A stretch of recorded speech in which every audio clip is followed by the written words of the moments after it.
Well, welcome everyone to week 9. We're now into pricing, and it's not about the money. No, it's not actually.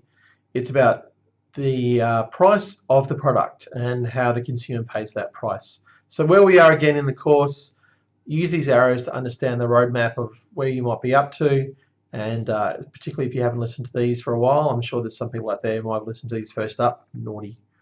But instead, I'd like you to listen to these every week. It makes a lot more sense that way when it comes to going through the textbook and understanding the material. So we're still understanding about how to create the value proposition with the consumer. And one of the key elements of doing that is pricing. Now, pricing is the actual cost a consumer pays for a product. Price, though, can consist of both monetary and non-monetary costs. So examples of non-monetary costs could be social, psychological, and personal. Can you think of any others? By this stage of the course, you should be putting your head into this theory to understand maybe there could be others there which I've lifted out, which I might have done intentionally to challenge your head into thinking maybe there could be a little bit more to this than what I put up here on the slide. Now, of course, though, in marketing, being people obsessed with money 80% of the time, in 20% of the case, we don't really care at the dollars and cents because we could be social marketers. We're trying to look at making money and therefore making some the profit for the organization. That's what marketers do. We make the money in the organization. Without us, the organization doesn't make dollars and cents. They have to rely upon some other method, which who knows what could it be, unless you're the government, which is tax. Okay, so pricing objectives we have are based around a range of factors such as profit, so trying to maximize profit, of course, which is one of the accounting objectives, customer satisfaction, market share, defending or attacking market share, and brand perception.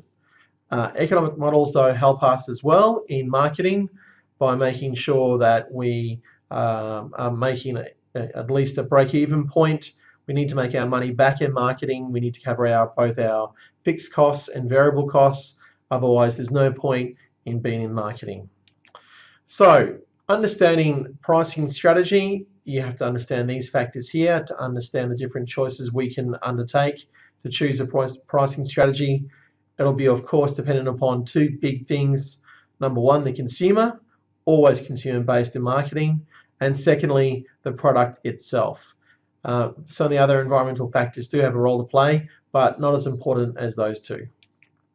Okay, so other pricing strategies we can consider in marketing, apart from the ones we just looked at, could be things for new products, multiple products, place-based products, for example, tourism, internet and app products as well, and psychological pricing. And don't forget, finally, here in Australia, we have very, very strong consumer laws now, which also regulate how we price some products in certain industries, but also the consequences in nearly all industries, what happens if you try and exploit the consumer.